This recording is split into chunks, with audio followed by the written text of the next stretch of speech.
అందరికీ నమస్కారం. ఒక ఇనుప మేకు రంగు మారిపోవడం, ఓ ద్రావణం దాని బ్లూ కలర్ని కోల్పోవడం వెనుకున్న సైన్స్ ఏంటో ఎప్పుడైనా ఆలోచించారా? ఈరోజు మనం మన టెక్స్ట్ బుక్లో ఉన్న ఒక సింపుల్ ఎక్స్పెరిమెంట్ ద్వారా ఈ కెమికల్ చేంజ్ వెనుకున్న స్టోరీ ఏంటో తెలుసుకోబోతున్నాం. ఓకే, ఇక్కడ స్క్రీన్ మీద కనిపిస్తున్న ఈ ప్రయోగాన్ని ఒకసారి చూడండి. షైనింగ్గా ఉన్న ఒక ఐరన్ నేల్ని తీసుకుని బ్రైట్ బ్లూ కలర్లో ఉన్న ఒక సొల్యూషన్లో పెట్టారు. కాసేపటి తర్వాత చూస్తే ఆ మేకు బ్రౌన్ కలర్లోకి మారిపోయింది. ఆ సొల్యూషన్ ఏమో దాని బ్లూ కలర్ని కొంచెం కోల్పోయి ఫేడ్గా అయిపోయింది. అసలిక్కడ ఏం జరుగుతోంది? ఇదేమైనా మ్యాజికా, లేక దీని వెనుక ఏదైనా సైన్స్ ఉందా? సో మనం ఆన్సర్ తెలుసుకోవాల్సిన మెయిన్ క్వశ్చన్ ఇదే. ఈ మార్పుకు కారణం ఒక special type of chemical reaction అన్నమాట.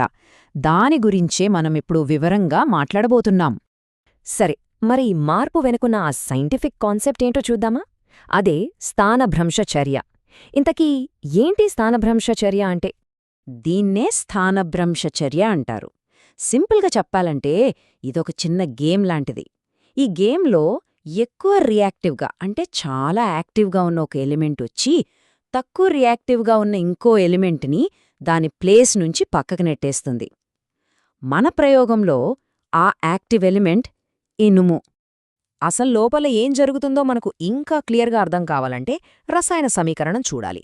సో రియాక్షన్ స్టార్ట్ అయ్యేటప్పుడు మన దగ్గర ఇనుము అంటే Fe ఇంకా కాపర్ సల్ఫేట్ అంటే CuSO4 ఉన్నాయి. ఇక్కడే అసలు విషయం జరుగుతుంది. ఐరన్ అనేది కాపర్ కన్నా ఎక్కువ రియాక్టివ్ కాబట్టి అది వెళ్లి కాపర్ని దాని సమ్మేళనం అంటే కంపౌండ్ నుంచి బయటకు తోసేస్తుంది. ఒక రకంగా దాని ఆ ప్లేస్ నుంచి డిస్ప్లేస్ చేస్తుందన్నమాట. ఫైనల్గా రిజల్ట్ ఏంటంటే ఐరన్ సల్ఫేట్ ఫామ్ అవుతుంది. మరి ఆ బయటకొచ్చేసిన కాపరేమో మేకు మీద ఒక పూతలాగా పేరుకుపోతుంది. అందుకే ఆ మేకుకి బ్రౌన్ కలర్ వచ్చింది. మరి ద్రావణం రంగు ఎందుకు మారింది? ఎందుకంటే కాపర్ సల్ఫేట్ ఇప్పుడు ఐరన్ సల్ఫేట్గా మారిపోయింది కాబట్టి. సింపుల్. ఈ స్థానభ్రంశం అనేది కేవలం ఇనుము కాపర్ మధ్య జరిగేదే కాదు. మన టెక్స్ట్ బుక్లో ఉన్న మరికొన్ని ఉదాహరణలు చూస్తే ఈ కాన్సెప్ట్ ఇంకా బాగా అర్థమవుతుంది. ఇప్పుడు మనం జింక్, Zn ఇంకా సీసం, Pb గురించి చూద్దాం. ఈ రెండూ కూడా కాపర్ కంటే ఎక్కువ రియాక్టివ్గా ఉండే ఎలిమెంట్సే. సో మనం జింక్ని కాపర్ సల్ఫేట్లో కలిపినప్పుడు ఇందాక ఐరన్ చేసినట్టే జింక్ కూడా కాపర్ని రీప్లేస్ చేస్తుంది. అప్పుడు మనకు జింక్ సల్ఫేట్ ఇంకా కాపర్ వస్తాయి. అదేవిధంగా సీసం అంటే లెడ్, దాన్ని కాపర్ క్లోరైడ్తో కలిపినప్పుడు కూడా సేమ్ స్టోరీ. లెడ్ వెళ్ళి కాపర్ని బయటకు పంపి లెడ్ క్లోరైడ్ ఇంకా కాపర్ని ఫామ్ చేస్తుంది.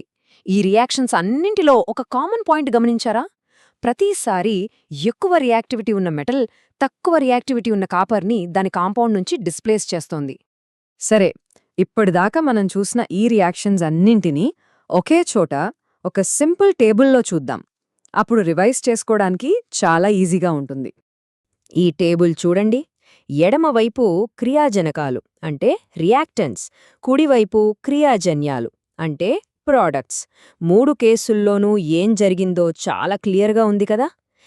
Fe, Zn, Pb ఈ 3 ఎక్కువ రియాక్టివ్ మెటల్స్ కాపర్ని దాని ప్లేస్ నుంచి ఎలా డిస్ప్లేస్ చేశాయో స్పష్టంగా కనిపిస్తోంది. ఈ టేబుల్ గుర్తుంచుకుంటే చాలు, కాన్సెప్ట్ చాలా ఈజీ అయిపోతుంది. సో ఇదంతా చూశాక మనకు తెలిసిన కీ పాయింట్ ఏంటి? ఎక్కువ రియాక్టివిటీ ఉన్న ఎలిమెంట్ మాత్రమే తక్కువ రియాక్టివిటీ ఉన్నదాన్ని స్థానభ్రంశం చేస్తుంది. అయితే నాదొక చిన్న ప్రశ్న. దీనికి రివర్స్ సాధ్యమేనా? అంటే కాపర్ వెళ్ళి ఐరన్ని దాని ప్లేస్ నుంచి తీసేగలదా? ఏమంటారు? దీని గురించి ఆలోచించండి.